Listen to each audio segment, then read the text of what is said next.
Seorang pria bernama Aaron Ralston sedang berkemas mengambil beberapa perbekalan dan peralatan yang sepertinya itu adalah peralatan yang biasa digunakan orang-orang untuk aktivitas panjat tebing. Lalu Aaron mencari pisau serbaguna yang dia taruh di atas lemari, tapi karena tidak terjangkau, Aaron mengira barang itu mungkin sudah hilang.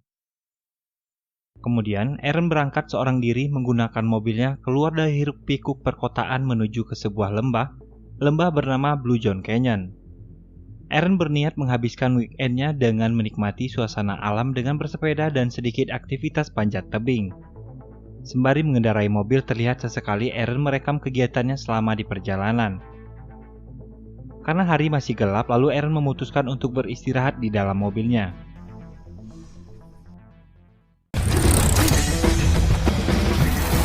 Keesokan pagi di hari Sabtu, Aaron mulai memacu adrenalinnya dengan bersepeda ke sana kemari di tengah hamparan padang tandus yang luas.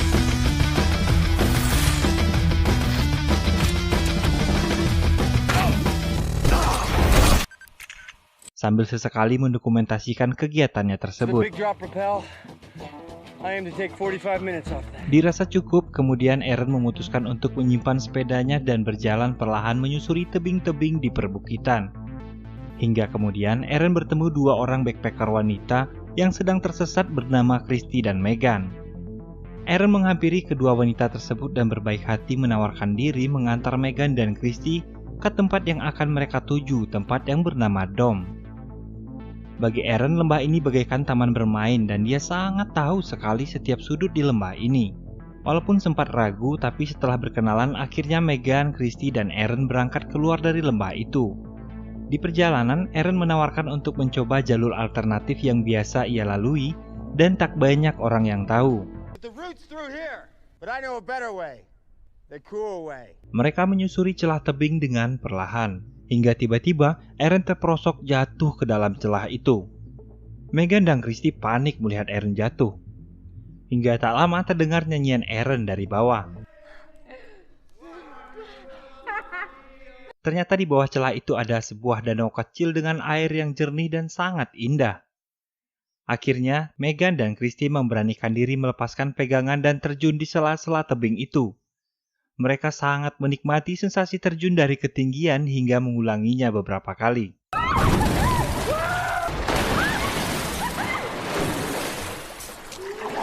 Setelah cukup menikmati kesegaran danau tersebut, Aaron kembali menuntun mereka pulang. Hingga akhirnya mereka harus berpisah di sebuah persimpangan. Sebelum berpisah, Megan dan Christy mengajak Aaron untuk datang esok hari ke pesta yang mereka adakan. Kemudian Megan dan Christy kembali pulang, sementara Aaron melanjutkan petualangannya hari itu menyusuri lembah-lembah ekstrim. Dia berjalan masuk ke dalam celah tebing dan sial baginya ketika Aaron terpeleset. Sebuah batu bulat berukuran cukup besar yang ia gunakan sebagai pegangan terjatuh dan menghimpit sebagian tangan kanannya. Dan disinilah kisah seorang Aaron Ralston dimulai. Aaron syok atas kejadian yang baru saja dialaminya. Pikirannya melayang memperhatikan sekeliling tempat ia berada. Seolah tak percaya, saat ini dia terjebak di sebuah lembah sempit yang hanya dipenuhi dengan bebatuan. Lembah yang berada di tengah padang tandus yang sangat luas, di mana tak ada seorang pun yang akan mengetahui keberadaannya. Karena ketika berangkat, Aaron tak memberitahu siapapun kemana dia akan pergi.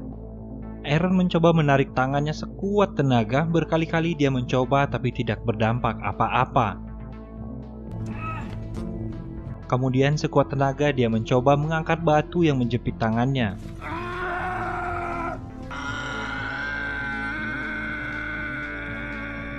Batu itu terlalu besar untuk dapat dia angkat. Lalu Aaron memutuskan untuk membentur-benturkan badannya. Dia mencoba berkali-kali, tapi hal itu juga tidak membuat batu itu bergerak. This fucking rock! Aaron mulai panik. Dia mulai kesal dan frustasi. Dia mencoba menenangkan dirinya dan berteriak sekuat-kuatnya memanggil Christy dan Megan yang mungkin masih tak jauh dari sana. Christy! Megan! It's Aaron! Kemudian Aaron mengeluarkan semua peralatan yang ada di dalam tasnya, berharap menemukan sebuah benda yang dapat menyelamatkannya. Eren memang tidak membawa satupun alat komunikasi saat itu bersamanya, karena dia tahu di tempat itu tak ada sinyal sama sekali. Eren berusaha tenang, menatap satu persatu peralatan yang ada di hadapannya, mencoba berpikir mencari cara untuk dapat melepaskan tangannya dari himpitan batu tersebut. Eren mengambil sebuah pisau serbaguna yang tak begitu tajam. Pelan-pelan sembari berusaha untuk tetap tenang, dia mencoba mengikis sedikit demi sedikit bagian batu dan sesekali melihat ke arah jam tangan miliknya. Tapi batu itu terlalu keras, akan membutuhkan waktu yang sangat lama untuk dikikis menggunakan sebuah pisau. Ditambah lagi dia hanya memiliki persediaan makanan dan minuman seadanya, sehingga dia harus bisa mengatur jatah makan dan minumnya agar dapat bertahan selama mungkin karena dia tak tahu kapan akan berhasil melepaskan diri dari sana. Eren terus mengikis sedikit demi sedikit batu hingga jari-jarinya tak kuat lagi, dan pisau terlempar jatuh di tempat yang cukup sulit dia jangkau.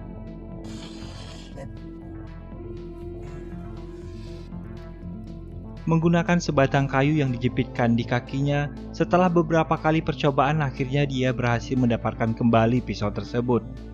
Dan hal itu sedikit membuat Eren bahagia.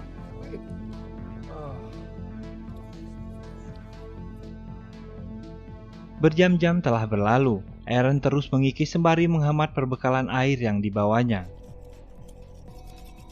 Hari berganti, usahanya belum banyak membuahkan hasil. Bisa dikatakan batu itu mustahil bisa dipecahkan, tapi Eren belum mau ingin menyerah saat ini.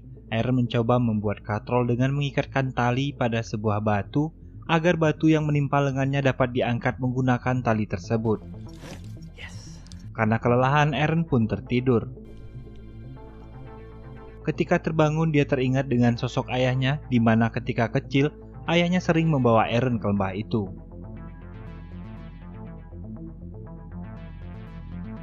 Kemudian Eren membuat sebuah rekaman yang mendokumentasikan dirinya saat ini yang sedang terjebak di celah batu Blue John Canyon. Dalam rekaman itu Eren berpesan bagi siapa saja yang menemukannya nanti ketika ia tak selamat. Eren meminta agar rekaman tersebut diberikan pada orang tuanya. Dalam rekaman itu Eren menjelaskan sedikit kronologi yang menimpanya dan memperkenalkan dirinya serta kedua orang tuanya, dan menjelaskan kondisi tangannya saat ini yang sedang terjepit. Tiba-tiba ada butiran pasir yang jatuh dari atas. Eren sangat berharap ada seseorang di atas sana.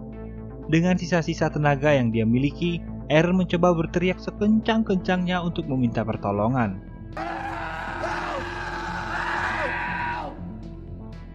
Tapi sepertinya itu hanyalah butiran pasir yang terbawa oleh kerasnya angin atau ulah hewan yang berlalu lalang di atas sana.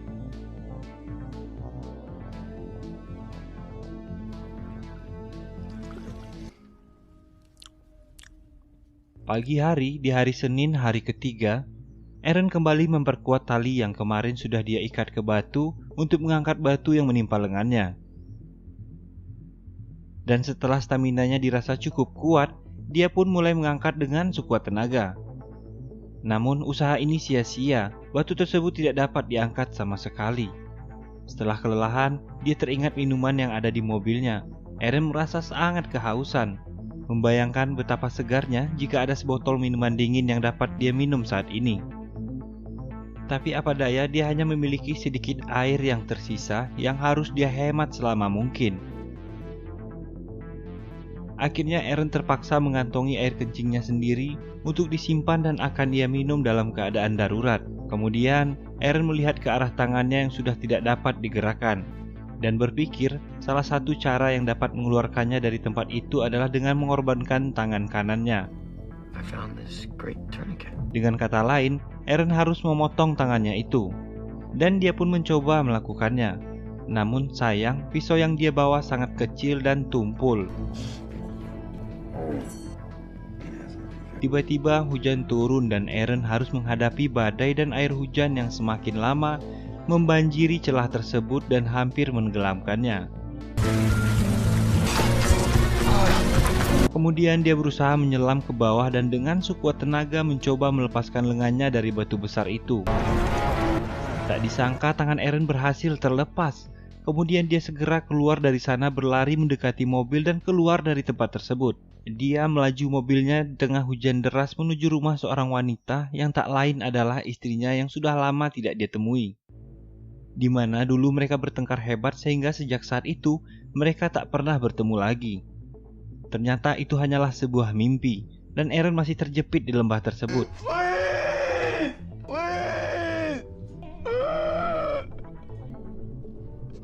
Hari kembali berganti. Sudah 4 hari Eren terjebak di sana. Di hari Selasa tersebut, Eren kehabisan persediaan air dan merasakan sakit di bagian jantungnya. Kemudian, Eren memberanikan diri untuk menusuk lengannya menggunakan pisau tumpul itu.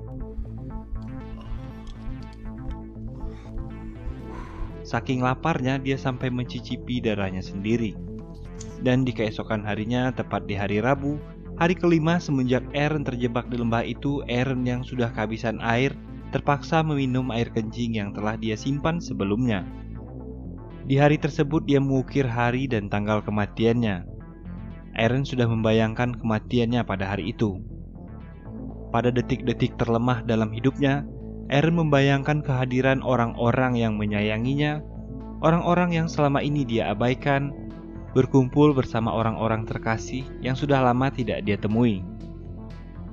Dan hal itu membuatnya kembali bersemangat untuk berjuang bertahan hidup dan segera keluar dari sana. Tulang adalah bagian terkeras dalam tubuh manusia, dan itu adalah kendala bagi Eren untuk mematahkannya. Kemudian dengan sekuat tenaga Eren berusaha mematahkan lengannya yang tertusuk pisau tersebut dengan menggerakkan tubuhnya. Hingga akhirnya dia berhasil mematahkan tulang lengannya itu.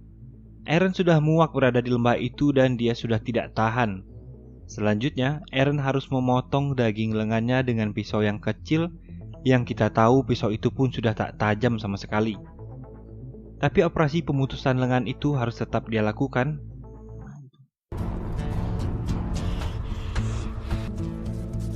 Sedikit demi sedikit, Eren mulai memotong daging lengannya perlahan. Ketika harus memutuskan urat nadi, Eren harus terhenti karena rasa sakit yang luar biasa, rasa sakit yang menyetrum sampai ke ubun-ubun kepala.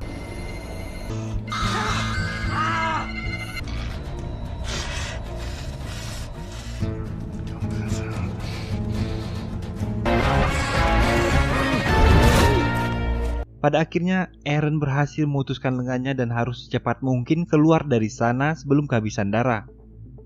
Kemudian dia membungkus tangannya dengan sebuah kain. Dan sebelum pergi, Eren mendokumentasikan tempat paling kelam dalam hidupnya, yang sampai kini kita yang mendengar ceritanya saja sudah pasti bergidik, membayangkan rasa sakit dan ngilu saat mematahkan tulang dan mencabik-cabik daging untuk memutuskan sebuah tangan. Secara perlahan dia pun keluar dari tempat tersebut dengan menggunakan tangan kirinya yang masih utuh. Dengan tenaga yang masih tersisa, setelah sampai di permukaan, Eren langsung menghempaskan badannya ke dalam genangan air dan minum sebanyak-banyaknya. Walaupun air tersebut tidak menghilangkan dahaganya, karena tubuhnya mengalami dehidrasi. Setelah meminum air dari tempat tersebut, ia pun kembali berjalan untuk keluar dari lembah. Sampai akhirnya Eren melihat sebuah keluarga yang sedang berjalan tak jauh dari sana. Eren langsung memanggil dan berteriak meminta pertolongan. Dan secara spontan mereka pun mendengar teriakan Eren dan langsung berlari menghampirinya. Keluarga tersebut memberikan air kepada Eren dan menuntunnya untuk keluar dari lembah. Ibu dan anak tersebut berlari untuk mencari pertolongan. Lalu kemudian datang beberapa orang menghampiri Eren untuk memberikan minum kepadanya. Bersamaan dengan itu, sebuah helikopter dengan tim penyelamat di dalamnya mereka mendarat dan membawa Eren untuk segera diberikan pertolongan. 3 tahun kemudian, Eren bertemu istri dan keluarganya seperti yang pernah dia bayangkan ketika sedang terjebak di lembah tebing Blue John Canyon sebelumnya. Eren dan istrinya pun kembali menjalin hubungan dengan baik. Dan film pun selesai.